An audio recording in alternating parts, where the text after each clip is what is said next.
la siguiente canción. Con sus palmas allí donde están.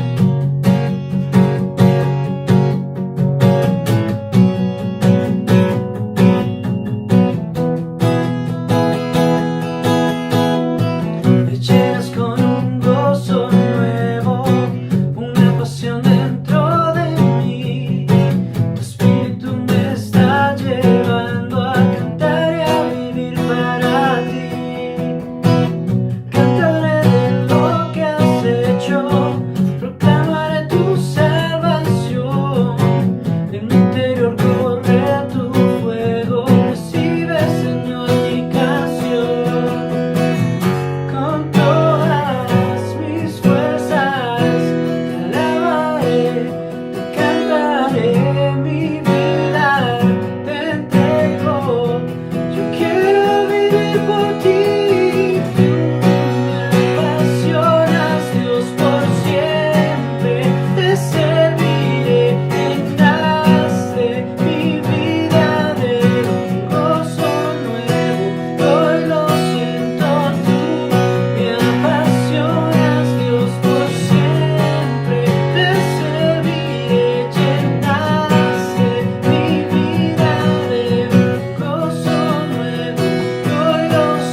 Gracias, Padre Celestial, por el momento en que podemos compartir tu linda y preciosa palabra, Señor, con este hermoso pueblo, Señor, que hoy está aquí, Señor, Padre bendito.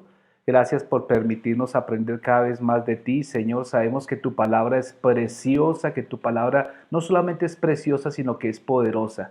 También cumple una función de matar y destruir todo lo que no debe estar en nosotros, como también cumple una función de edificar, Señor, y construir en nosotros una nueva naturaleza. Gracias, Padre Celestial, por tu Espíritu Santo, quien en esta hora, Señor, pedimos que se mueva en nuestros corazones, en nuestro entendimiento, para comprender preciosamente esa palabra, Señor. Gracias, Padre Celestial. Bendigo a cada persona que hoy está allí conectada, Señor. Padre, sé tú supliendo toda necesidad, Padre bendito, seas tú dando sanidad a sus cuerpos, Señor, a sus familias, Señor. Damos gracias, Señor. Bendecimos este tiempo y pedimos que haya un espíritu de inteligencia y sabiduría espiritual. Gracias por todo, Padre, en el nombre de Jesús.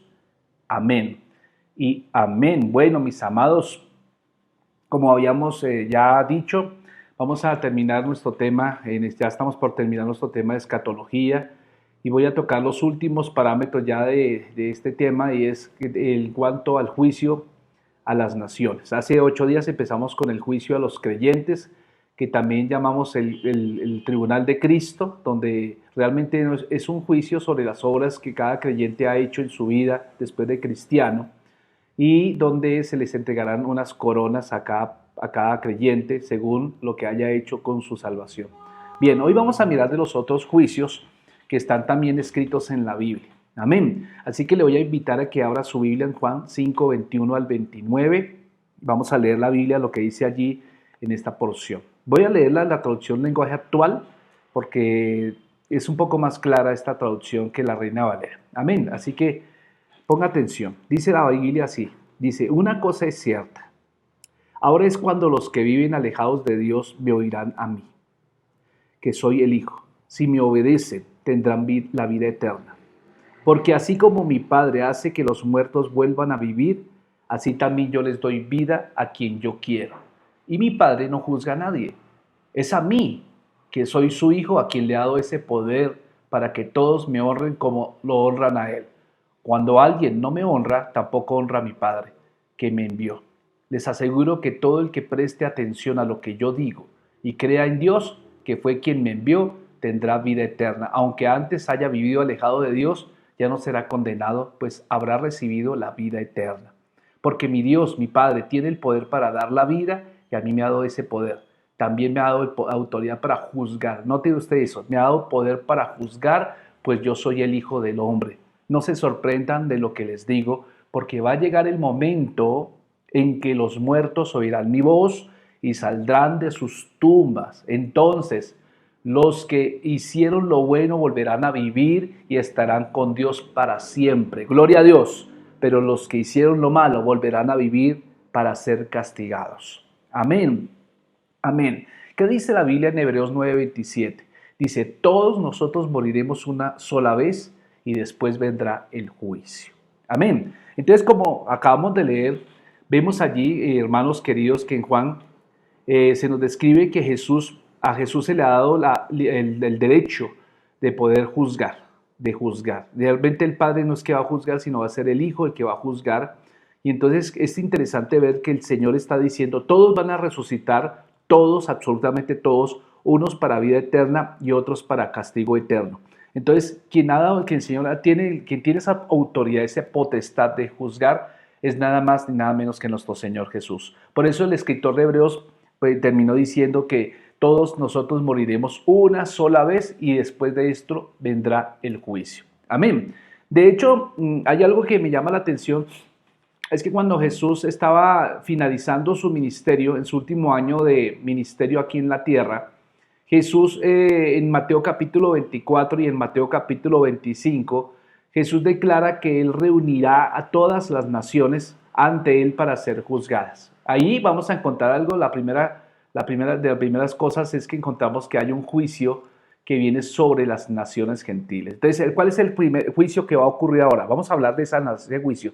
Va a haber un juicio sobre las naciones. Va Va a haber un juicio sobre la nación de Israel. Esa es la segunda cosa, el segundo juicio que va a haber. Va a haber un juicio sobre los inconvertidos, o sea, los inconversos, que también le llamaríamos muertos inicuos. Y por último va a haber un juicio sobre Satanás y sobre los ángeles caídos. Entonces, vamos a hablar de 4 juicios en esta noche. Amén. Entonces, hablemos del primer juicio, que es el juicio a las naciones gentiles, que lo acabamos de leer allí en Juan capítulo 5, 21. Entonces, como yo les decía, en Mateo capítulo 24, Jesús declara que todas las naciones van a ser reunidas, ¿cierto?, ante Él para ser juzgadas en el preciso momento de su venida. Eso va a ser al final del periodo de la tribulación, al final de los 7 años, o sea, cuando venga con nosotros, con sus santos. Está hablando de la segunda venida de Jesús. Entonces, eso lo dice Mateo 25, 31 al 46. Entonces, ahí le está hablando de unos cabritos. Él está mencionando que las naciones serán tenidas como ovejas y como cabritos. Entonces, las cabritas van a ser puestas a la izquierda, ¿cierto? Van a ser separadas de las ovejas que van a estar a la derecha. Y luego él va el Señor a decir, aquellos que hicieron bien al pueblo de Israel durante el periodo de la gran tribulación son las ovejas, vengan a mí y reposen. Y los otros van a ir a juicio, las cabras, las que fueron enemigas de Israel durante el periodo de la gran tribulación. Es básicamente lo que dice Mateo 25, 31 al 46. Entonces, ¿qué significa eso? Que al final de la tribulación y justo antes de que empiece el periodo de los 1000 años del reinado de Jesús, Jesús va a separar a esas naciones como separaría a un pastor las ovejas de los cabos, de los cabritos. Y parece que por lo que sigue en el mismo contexto, que la base del juicio será precisamente el trato que estas naciones le dieron al remanente de Israel que se quedaron para la gran tribulación, ¿cierto? Pero estos que dieron buen testimonio, que trataron a Israel como hermanos, van a ser testigos de Cristo durante la tribulación. Eso lo dice Apocalipsis capítulo 7. Apocalipsis capítulo 7 relata cómo se dan esa convivencia de las naciones. Como yo les decía hace 8 días, habrá naciones gentiles en el periodo del milenio, donde Cristo estará reinando, y esas naciones, esas personas tendrán cuerpos normales, tendrán cuerpos que serán longevos, pero no serán cuerpos eternos, o sea, que nacerán y morirán. Así que esas naciones serán los gentiles que sobrevivieron a la gran tribulación y quienes no se inclinaron, obviamente, a la bestia. A la bestia es el anticristo que se manifestará en ese tiempo. Ellos, digamos, se convirtieron en las naciones que los profetas en el Antiguo Testamento, ellos habían dicho que habitarían la tierra durante el reino. Si usted mira Isaías 11:10, allí en en su Biblia, Isaías 11:10, ahí vamos a encontrar que los profetas del Antiguo Testamento apuntaron precisamente a que habrían unas naciones gentiles, no son judías, que estarían justamente durante el periodo de la gran tribulación. Y esas naciones, pues obviamente convivirán con todos nosotros. Entonces, Isaías 11:10 dice así: acontecerá en aquel tiempo que la raíz de Isaí, la cual estará puesta por pendón, o sea, por bandera a los pueblos, será buscada por las gentes y su habitación será gloriosa. En la traducción lenguaje actual dice: cuando llegue ese día subirá el trono un descendiente de David. Usted ya sabe quién es el descendiente de David, era Jesús. Juntará todas las naciones y su país alcanzará fama y poder. Amén. Entonces, ese es el juicio a las naciones. El juicio a las naciones es que las naciones que fueron enemigas de Cristo, que fueron enemigas de Jesús, que fueron enemigas del pueblo de Israel, ¿cierto? Y que, digamos, de alguna manera hicieron alianza con la bestia, esas son las naciones que van a ser juzgadas allí. Amén. Entonces habrá una muerte allí, obviamente, habrá una muerte, y obviamente todas esas personas irán al Seol, esperando el juicio, ya que será el juicio del gran trono blanco al final del periodo del milenio. Amén. Entonces ese va a ser como el juicio a las naciones. Otro juicio que nos menciona la Biblia es el juicio a la nación de Israel. La nación de Israel. Escuche bien esto, porque esto nos habla los profetas del Antiguo Testamento. Ellos predijeron que Israel pasaría por un tiempo de prueba y tribulación, ¿cierto? Es un remanente, es una porción del pueblo de Israel, preparándolos precisamente para que pudieran estar en el reino milenial. Entonces, si tú miras allí la palabra del Señor en Ezequiel 20:33, vamos allá a la palabra del Señor. Ezequiel 20:33, y vamos a leer hasta el versículo 38, son los pocos versículos. Dice la Escritura, póngale cuidado a lo que estaban apuntando los profetas del Antiguo Testamento. Obviamente usted sabrá que esta palabra todavía no se ha cumplido, se va a cumplir. Ezequiel 20:33 dice, vivo yo Jehová, dice el Señor, que con mano fuerte y brazo extendido y enojo derramado he de reinar sobre vosotros. Y os sacaré de entre los pueblos y os reuniré de las tierras que estáis esparcidos con mano fuerte y brazo extendido y enojo derramado. Y os traeré al desierto de los pueblos y allí litigaré con vosotros cara a cara, como litigué con vuestros padres en el desierto de la tierra de Egipto. Así litigaré con vosotros. Vean lo que dice. Dice Jehová el Señor. Os haré pasar bajo la vara y os haré entrar en los vínculos del pacto y apartaré entre vosotros a los rebeldes. Vean qué tremendo. Eso es un juicio. Y a los que se rebelaron contra mí de la tierra de sus peregrinaciones os sacaré, mas a la tierra de Israel no entrarán. Sabréis que yo soy Jehová. Está hablando de que habrá un juicio hacia el pueblo de Israel. Amén. Gloria al Señor. Fíjense que esto también lo había predicho también el profeta Daniel, Daniel capítulo 12. Él había dicho muchísimo tiempo antes de este suceso. O sea, se anticipa el evento, ya se sabía cómo iban a actuar, cómo iban a proceder los israelitas, el pueblo judío, y es lo que vemos actualmente. Por ejemplo, el pueblo judío hoy lo vemos que es reacio a recibir la buena noticia del Evangelio, es reacio a creer que Jesús es el Mesías prometido, y son personas bastante duras de corazón, o sea, fuertes, o sea, ellos persiguen incluso a los cristianos como lo persiguieron en la época de la iglesia primitiva. Igual pasa hoy en día, mis amados hermanos. Entonces, lo que está anticipando todo esto es un juicio. Por eso Daniel capítulo 12, en el versículo 1 y 2 dice, en ese tiempo aparecerá Miguel, que es el jefe de los ángeles y defensor de Israel. Serán días de grandes preocupaciones, como no los ha habido desde el día que Dios creó este mundo. Cuando llegue el momento, Dios pondrá salvo a todos los de su pueblo, de tu pueblo. Ya el nombre de ellos está escrito en el libro de vida. Ese día volverán a vivir muchos de los que ya han muerto. Unos se levantarán de la tumba para vivir para siempre, pero otros volverán a vivir para sufrir por siempre la vergüenza y el horror. Está hablando de aquellos judíos que no se rehusaron a creer en el Mesías. O sea, tantas pruebas, mis amados hermanos, tantas evidencias de que el Mesías es Jesucristo, y aún así con tantas evidencias, aún lo verán ver en el cielo aparecer con nosotros, verán cómo cae, cómo llega, cómo pone su pie en el monte de los olivos, se parte en dos, verán cómo, incluso ven cómo gobierna con justicia y todo, y aún así hay dureza de corazón. Eso es bárbaro, entonces por eso el Señor está hablando de un juicio al pueblo de Israel también. Amén. Ahora, fíjense que en Mateo capítulo 24, Jesús habla de la gran tribulación. Lo que es Mateo 24 y Mateo 25 no son nuestros tiempos, no está hablando del tiempo hoy, porque muchas personas dicen, no, es que Mateo está hablando de eso. No, esto todavía no ha ocurrido. Sí son algunas señales que se están dando, pero realmente todavía no se ha cumplido con esa palabra. Entonces la gran tribulación es un tiempo de prueba. La gran tribulación es un tiempo de juicio, pero para el pueblo de Israel. Ya que la tribulación será una prueba muy rigurosa para el pueblo de Israel. Esta constituirá un juicio final sobre la nación. Es el último juicio. Es el último juicio que el pueblo de Israel va a recibir para encontrar justicia y purificar a ese remanente, para que puedan estar en el reino del Mesías sobre el trono de David y puedan ser, acreedores a las promesas que el Señor le hizo a Abraham, a las promesas que el Señor le hizo a Moisés allá en el pacto palestinense, ¿sí? O en el pacto de Deuteronomio, que está allá en Deuteronomio capítulo 30.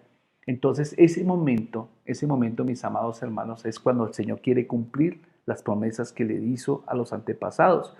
Pero entonces los que van a estar allí como personas beneficiadas de eso van a ser las personas que creyeron en el Mesías. Sin embargo, va a encontrar usted que hay mucha gente dura todavía. Por eso Daniel 9, 24 al 27 dice en la traducción lenguaje actual, tienen que pasar 70 semanas para que termine el castigo contra tu pueblo. 70 semanas son 7 años. Está hablando de los 3 años y medio de gran tribulación, dice, y la ciudad santa. Y Dios perdone su maldad. Tiene que pasar 70 semanas para que lleguen al fin la desobediencia, el fin de la desobediencia y el pecado. Al cabo de ese tiempo siempre habrá justicia. Sucederá lo que viste. Dios cumplirá su promesa. Su santo templo será purificado y se le volverá a dedicar. Tú debes entender esto bien. Pasarán 7 semanas desde el que se dé la orden de arreglar y reconstruir a Jerusalén hasta la llegada del príncipe elegido. Las calles de Jerusalén y sus muros reconstruidos durarán 72 semanas. Serán días de angustia y tristeza.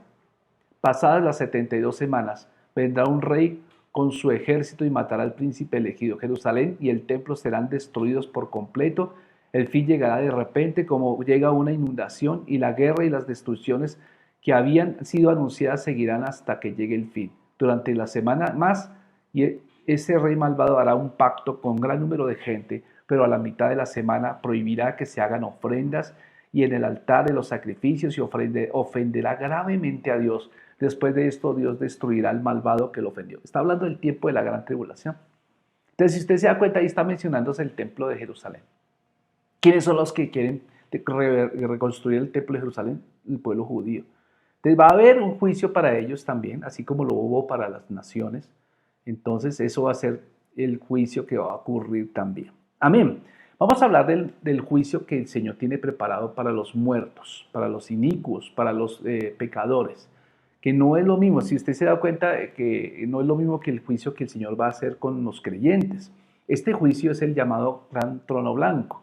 Y este se llevará a cabo en el final, al finalizar del reino milenial. Entonces encontramos que empieza el reino de la gran tribulación con el arrebatamiento, y aquí mismo la gran tribulación aquí en la tierra. El arrebatamiento nos lleva al cielo, donde obviamente vamos a tener el tribunal de Cristo en primer lugar, y al finalizar del periodo de la gran tribulación en el cielo tendremos las bodas del Cordero, en el cielo.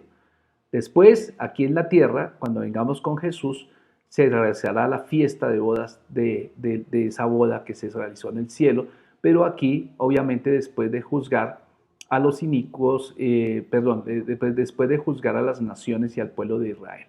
Entonces, como ustedes lo pueden ver allí, ¿cierto? Entonces, vamos a leer aquí Apocalipsis 20, 11 al 14, donde nos habla de ese juicio que va a ser ejecutado contra todos aquellos que se negaron a creer en Cristo, se negaron a recibir el regalo de la eternidad. Entonces vio un gran trono blanco, y al que estaba sentado en él, y en su presencia desaparecieron la tierra y el cielo. Estoy leyendo Apocalipsis 20, 11 al 14. Y nadie volvió a verlos. Y vi que todos los que habían muerto, tanto los humildes como los poderosos, estaban de pie delante del trono, y fueron abiertos los libros donde está escrito todo lo que cada uno hizo. También se abrió el libro donde están escritos los nombres de todos los que vivirán con Dios para siempre. Los muertos fueron juzgados de acuerdo con lo que habían hecho y con lo que decían los libros. Y los que murieron en el mar se presentaron delante de Dios para que Él los juzgara. Y lo mismo hicieron los que estaban en el reino de la muerte. Todos los muertos fueron juzgados de acuerdo con lo que habían hecho. Luego la muerte y el reino y la muerte fueron lanzados al lago de fuego, y los que caen en el lago quedan separados de Dios para siempre. Ese es el castigo. Esto describe el juicio final a todos los muertos. Todos los muertos, hablo de los muertos que están separados de Dios. Todos los muertos inicuos, los que nunca se aceptaron a Cristo como su Salvador. El juez, ¿quién va a ser el juez ahí? El juez era Jesús, ¿cierto? Quien Dios lo nombró o lo asignó para todo juicio. Allá lo dice Hechos 17:31. Él dice, porque Dios ha decidido ya el día en que juzgará a todo el mundo y será justo con todos. Dios eligió a Jesús para que sea el juez de todos, y ha demostrado que esto es cierto al hacer que Jesús resucitara. Amén. Los juzgados, ¿quiénes van a ser los juzgados? Van a ser todos aquellos que no tuvieron parte en el arrebatamiento, es decir, en la primera resurrección. Eso lo dice 1 Tesalonicenses 4:16, dice, porque cuando Dios dé la orden por medio del jefe de los ángeles y oigamos que la trompeta anuncia que el Señor baja del cielo, los primeros en resucitar son los que antes de morir confiaron en Él. Aleluya. Bien, el juicio, digamos que la razón del juicio va a ser una. En este momento, las personas que se niegan a recibir por fe el regalo que Dios da, que es solamente ser salvos por medio de la fe, entonces ahora tendrán que demostrarlo por sus obras. Ese es el peor negocio que las personas hayan podido hacer. Porque digamos, el Señor está ofreciendo un regalo en este momento. y es que sean salvos solamente por creer que Jesús es Señor, arrepintiéndose de su vida pasada, arrepintiéndose de vivir de manera independiente. Y entonces cuando una persona se niega a eso, pues está diciendo, no, yo voy a ser salvo por lo que yo hago. O sea, está negando con su actitud que Jesús o lo que hizo Jesús en la cruz, al morir, a ser sepultado, al resucitar y al ascender, está negando que eso sea eficiente para salvarlo. O sea, no cree. Entonces, por eso el juicio se fundamentará no sobre esa gracia, sino se fundamentará sobre lo que hicieron. Entonces, al haber negado a Cristo, pues obviamente usted sabe que ninguna persona en el mundo ha sido capaz de cumplir los mandamientos. De hecho, los mandamientos no se diseñaron para cumplirlos, sino para mostrarnos nuestra incapacidad de ser salvos por nuestra propia fuerza. Así que se hacía necesario un Salvador. Amén. Así que el juicio se fundamenta sobre la base de las obras. Y hay una gran diferencia también de acuerdo a esto en la severidad del juicio. Si nosotros miramos ahora más adelante Lucas 12, del 46 al 48, nos está diciendo eso. Entonces van a haber grados de castigo. Sin embargo, el más leve grado, aún sea el más leve grado, alguien me dirá, bueno, el más leve grado, pues chévere, ¿no? Pero no es así, porque aún el más leve grado de estar perdido tiene un destino espantoso. Ellos habrán desaparecido, ¿cierto? O despreciado, perdón. Ellos habrán despreciado toda oferta de misericordia de Cristo Jesús.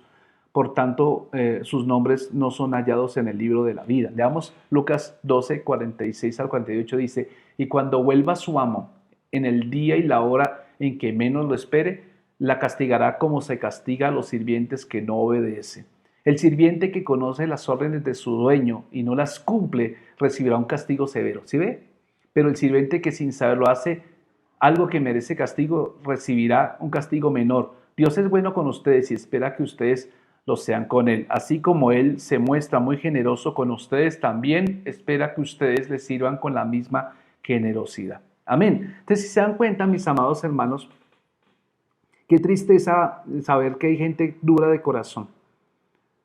Qué tristeza saber que hay gente que no desea no ser salva. Creen que la vida es esto y que ya se acabó todo y dígame que esto es apenas el inicio. Entonces, yo prefiero asegurar mi eternidad.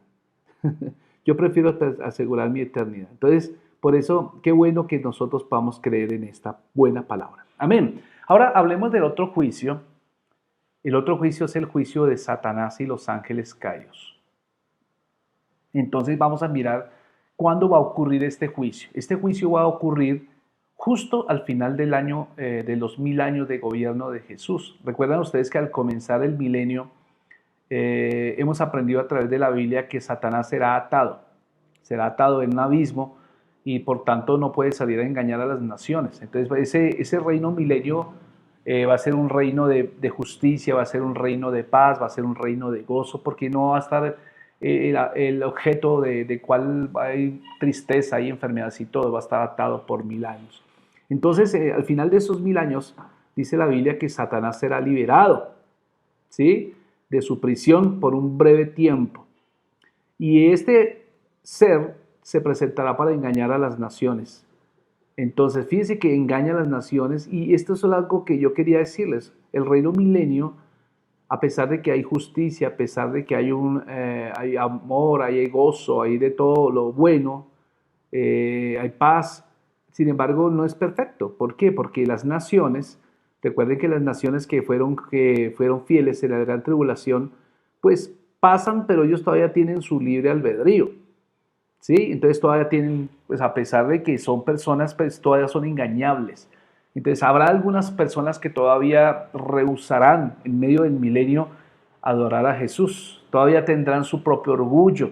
Entonces, de hecho, aquí vamos a encontrar que este es el último juicio prácticamente ya que se ejecuta, ¿cierto? Y finaliza con la destrucción en el fuego para siempre de Satanás. Veamos Apocalipsis 20:10. Mirémoslo allí, Apocalipsis 20:10, ¿qué dice? Y el diablo que los había engañado será arrojado al lago donde el azufre arde en llamas, donde también fueron arrojados el monstruo y el falso profeta. Allí serán atormentados todos ellos para siempre, de día y de noche. ¡Wow! Tremendo, es lo que está prometiendo la palabra del Señor. Entonces fíjense que hay varios pasajes que se refieren al juicio de los ángeles caídos. Por ejemplo, voy a leer algunos, voy a mencionar algunos, por ejemplo, Isaías 24, del 21 al 22, segunda de Pedro 2:4 y Judas 6, voy a leerlos brevemente. Isaías 24, del 21 al 22 dice así: ese día Dios castigará a los que gobiernan con maldad en el cielo y en la tierra. ¡Wow! Que gobiernan en el cielo y en la tierra, está hablando del diablo. Pues obviamente el diablo no tiene, en este momento no tiene ningún tipo de acceso en el cielo. Me hago entender, porque el cielo no hay maldad. Él no tiene acceso al cielo, ni mucho menos tiene acceso al Padre. Pero digamos que él perteneció al cielo. Entonces la maldad que hubo en el diablo, él estuvo en el cielo, pues por eso se menciona el cielo. Los meterá en un calabozo y los tendrá encarcelados y al final los castigará.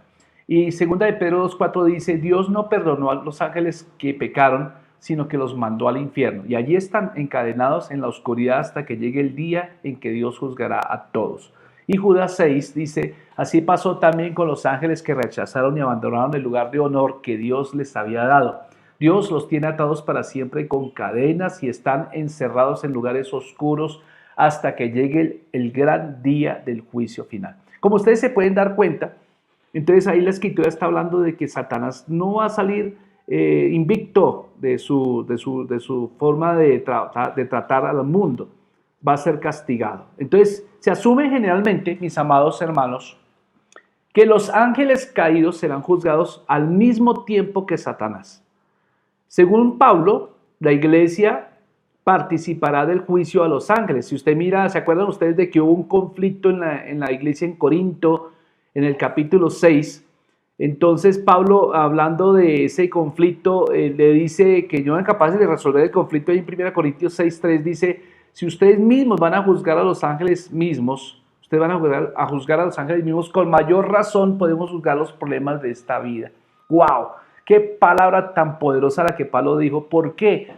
Porque si los cristianos no somos capaces de resolver nuestros propios conflictos con justicia, como debe ser, con el Espíritu Santo, ¿cómo vamos a ser capaces de juzgar a Satanás y a sus demonios? Tremendo, ¿no? Entonces, esto nos enseña algo tremendo, que tenemos que prepararnos para ese día. Tenemos que prepararnos para aquel día en que vamos a estar presentes. No vamos a estar cantando solamente con alitas. La gente dice que estar en el cielo es estar con alitas, que es estar con un vestido blanco y con un arpa cantándole por siempre al Señor. No, vamos a tener cosas que hacer en el cielo y van a haber también grados de responsabilidad de acuerdo a nuestra responsabilidad cumplida aquí en esta vida. Gloria al Señor. Vamos a hablar de los destinos finales. Hablemos un poco de lo que va a ser todo el fin de todos los tiempos. Pues digamos que no hay enseñanza más clara que el destino final para todo hombre que está más allá de esta tierra. Si usted mira 2 Tesalonicenses 1, 7 al 10, vamos a mirar 2 Tesalonicenses 1, 7 al 10, dice: castigará a los que no obedecen su mensaje ni quieren reconocerlo, cuando el Señor Jesús venga desde el cielo entre llamas de fuego y en compañía de sus poderosos ángeles. Dios les dará alivio a todos ustedes, como lo ha hecho con nosotros, y los destruirá para siempre. Los echará lejos de su presencia, donde no podrán compartir su gloria y su poder. Esto sucederá cuando el Señor Jesucristo vuelva, para que todo su pueblo elegido lo alabe y admire. Y ustedes son parte de ese pueblo, pues han creído en el mensaje que le dimos. ¡Wow! ¿Se da cuenta que hay una distinción entre nosotros como que creímos con la gente que no cree?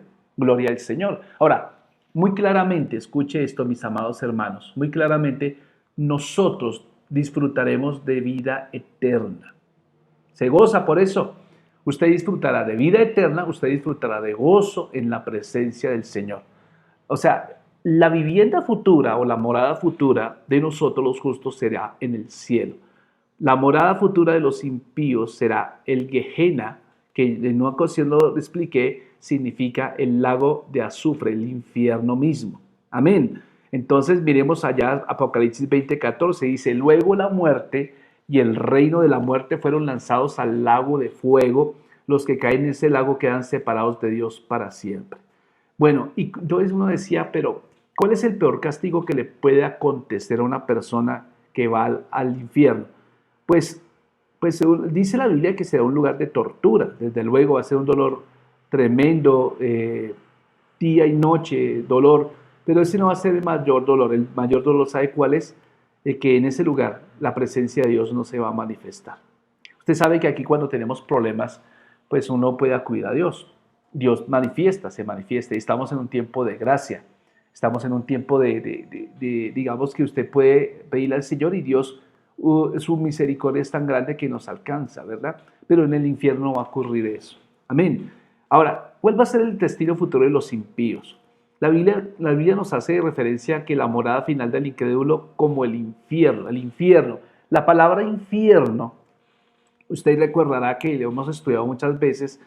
En el Antiguo Testamento pues, se traducía indiferentemente como Hades o Seol. Hades en griego y Seol en hebreo, ¿cierto? Pero hacía más referencia a un estado intermedio donde las personas que morían se quedaban allí esperando el día del juicio. Entonces usted recordará cuando Jesús resucitó, cuando murió, él descendió al Seol y allí se presentó precisamente a todos aquellos que habían creído a Cristo, ¿cierto? Y los que no creyeron, y entonces los que creyeron, entonces cuando él resucitó, resucitaron con él.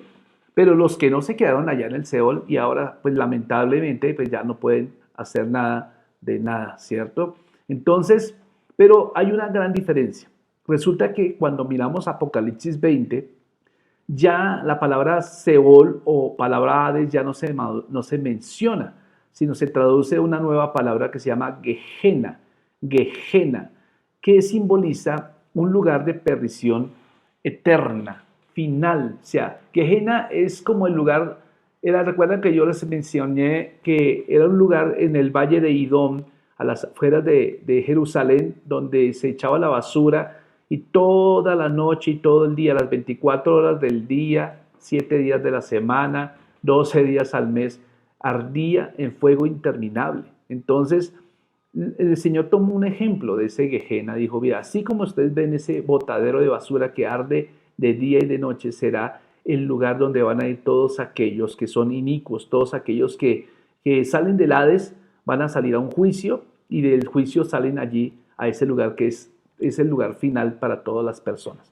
Entonces hay otra palabra que menciona el griego, el idioma griego para infierno se llama Tartarus. Precisamente es el mismo donde son arrojados los ángeles inicuos, el Satanás, ¿cierto? Aunque ya lo habíamos leído en 2 de Pedro 2:4, dice que Dios no le perdonó a los ángeles que pecaron, sino que los mandó al infierno. Allí están encadenados en la oscuridad hasta que llegue el día en que Dios juzgará a todos. Entonces fíjense que después del milenio, después del reino de los 1000 años de Jesús, todos los muertos inicuos son resucitados. Y luego del juicio del gran trono blanco son lanzados al lago de fuego. Eso lo dice Apocalipsis 19:20, Apocalipsis 20:10, versículo 14 al 15, Apocalipsis 21:7 al 8. Todo esto menciona ahí. Voy a leer solamente Apocalipsis 19:20. Dice, el monstruo fue capturado junto con el falso profeta y en su presencia había hecho maravillas. El falso profeta había engañado con milagros a los que se dejaron poner la marca del monstruo y adoraron a su estatua. Los dos fueron lanzados vivos al lago donde el azufre arde en llamas. Eso es Apocalipsis 19:20. Amén. Gloria al Señor. Bien, miremos algunas cosas acerca de la condición de los inicuos. La condición final es presentada con diferentes descripciones. Por ejemplo, la Biblia menciona, estas frases significan lo mismo. Por ejemplo, una es la separación de Dios. Las personas sin Cristo van a estar separadas de Dios. Esa es la muerte, esa es la segunda muerte, separados de Dios para siempre. Va a haber una oscuridad exterior. La otra frase que menciona es que va a haber un fuego eterno inextinguible. Otra frase que vemos en el Nuevo Testamento es, por ejemplo, un desprecio eterno, ¿sí? Como lo dice Daniel 12:2. Va a haber un tormento eterno, va a haber un castigo eterno, va a haber una destrucción o perdición o una ruina eterna. Va a ser el lugar donde el gusano nunca muere, como dice Marcos 9:44. Va a ser el lugar de la ira de Dios.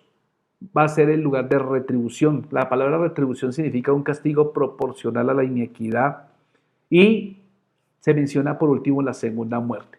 Esas son frases que aparecen en el Nuevo Testamento que usted puede perfectamente encontrar, que si encuentra una de estas frases en la Biblia, está refiriéndose a este Gehenna o a ese sitio final donde va a terminar las personas. Bueno, hay esta postura, hay varias propuestas que niegan que hay un castigo de los pecadores eternos. Uno de ellos, permítame, es un trabalenguas. Significa que los ponentes de esta teoría hablan acerca de que las personas morirán, simplemente no habrá simplemente un infierno, no habrá un castigo eterno. Entonces, que mencionan acerca de que efectivamente todos los seres humanos no van a estar aniquilados y ya, punto, se acabó y ya no hay más. O sea que niegan obviamente el infierno y al negar el infierno pues muchas veces niegan a Satanás, niegan incluso el pecado, todo eso. Entonces es tremendo, son unas doctrinas muy peligrosas que nos pueden llegar a invadir. Otra teoría que se ha enseñado mucho es el universalismo.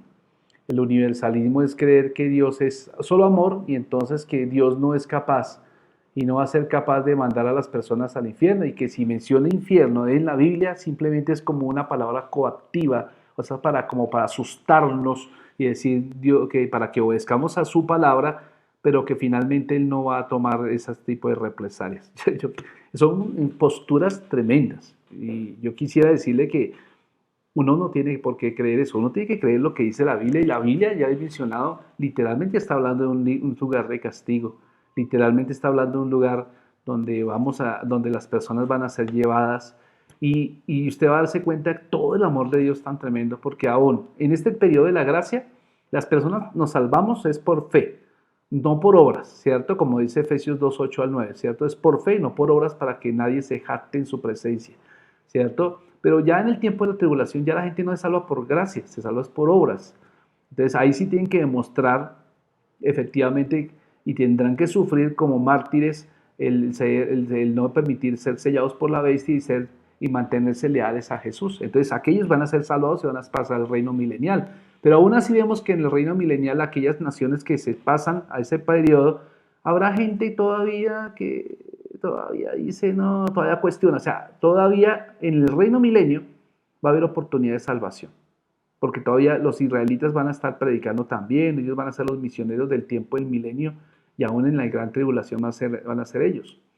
Y ya el último juicio, ya por eso es que el último juicio, el juicio del gran trono blanco, se deja al final del periodo, ya antes de la eternidad, porque Dios está dando oportunidades como nunca, mi amado hermano. Usted y yo nunca podemos pensar que tenemos un Dios malo. Dios es extremadamente misericordioso y está dando tantas oportunidades para ser salvos, solo que en este momento estamos en la mejor oportunidad de salvación, porque Dios nos quiere evitar que pasemos por el periodo de la gran tribulación y que pasemos a reinar con Él, que estemos sentados a la derecha del Padre junto con Jesús, ¿cierto? Pero los que se queden al periodo de la gran tribulación, obviamente habrá oportunidad de salvación, pero sufrirán, mis amados hermanos, y Dios lo que no quiere es que nosotros suframos, y será, pues obviamente pasarán y estarán en el reino milenio. Pero miren usted, tremendo, yo creo que la mejor oportunidad y la mejor oferta está en este momento. Por eso no nos debemos cansar de evangelizar, no nos debemos cansar de predicar de Jesús. Amén. Le animo, mi amado hermano, a que comparta esta fe. Le animo, mi amado hermano, a que haga su corona de justicia, que se haga esa corona de gozo, ¿cierto? Ganando a otras personas para Cristo. ¿Qué le parece si oramos? Cerremos nuestros ojos en esta hora, y como yo le decía en días pasados, si usted tiene alguna inquietud acerca del tema, no dude en hacérmela llegar, hacérmela conocer. Con gusto nosotros estamos para, digamos, ayudarle a que entendamos la palabra del Señor. Amén. Cierren sus ojos. Padre, damos muchas gracias en esta noche, Señor, por el privilegio que tú nos das de poder compartir tu linda y preciosa palabra. Gracias porque en esta mañana, en esta noche, Señor, ya hemos visto tu gloria, hemos visto tu obrar de una manera sobrenatural. Gracias por cada hermano y hermana que hoy está allí, Señor, viéndonos, Señor. Padre, coloca, Señor, este sentir de que debemos poner nuestros ojos en la eternidad y no quedarnos acá en la tierra, Señor. Padre, sabemos que vamos a ser prósperos en esta tierra, pero no es el destino final. El destino final es el cielo, y es allá donde nosotros queremos pernoctar siempre. Gracias por cada hermano. Bendigo, Señor, cada familia que aquí está representada. En el nombre de Cristo. Amén y amén. Bueno, mis amados hermanos, espero que haya sido bendecido. Entonces, recordemos, mañana jueves vamos a tener nuestra oración por Zoom. Entonces, mañana jueves tendremos a las 7 de la noche nuestra oración por Zoom para que por favor nos conectemos. Amén. Este viernes para las mujeres van a tener una reunión vía Zoom también, pero a nivel América Latina. Te va a haber reunión de mujeres Zoom a las 7 de la noche. Entonces vamos a ver, si ustedes se quedan hasta el final van a poder compartir personalmente con personas que son de otras naciones. Yo les animo a que para que se conecten, por favor, y conéctense justo antes de las 7. Amén. Y obviamente vamos a tener nuestro culto el próximo domingo. Este sábado vamos a tener nuestra reunión de parejas. Reunión de parejas el sábado a las 7 de la noche, así que va a ser algo especial. Yo les quiero invitar a todos ustedes a que no se lo pierdan. Y si quiere compartir esto con otras parejas, qué bueno sería. Vamos a tener una palabra especial para los matrimonios, una palabra de restauración, una palabra de bendición para todos y cada uno de ustedes. Por favor, les pido que no se lo pierdan, no se lo pierdan. Parejas para este sábado a las 7 de la noche. Y el domingo, como usted sabe, tendremos nuestro servicio por YouTube a las 10 de la mañana. Entonces, vamos a prepararnos porque este es el mes de la familia. Entonces, todos los temas van a ser familiares. Hemos tocado mucho el tema del papá y ahorita vamos a tocar temas familiares. Entonces, conéctese, mi amado hermano. Yo sé que usted conoce parejitas, familias que necesitan de buen consejo y qué bueno que vean estos videos, qué bueno que vean y que entreguen su corazón al Señor. Y obviamente Igle Kids a las 11:30 de la mañana. Mis amados, no siendo más, me despido, les mando un abrazo grandioso a todos ustedes de parte de mi esposa que los ama mucho a todos ustedes. Dios los bendiga y que pasen una muy buena noche.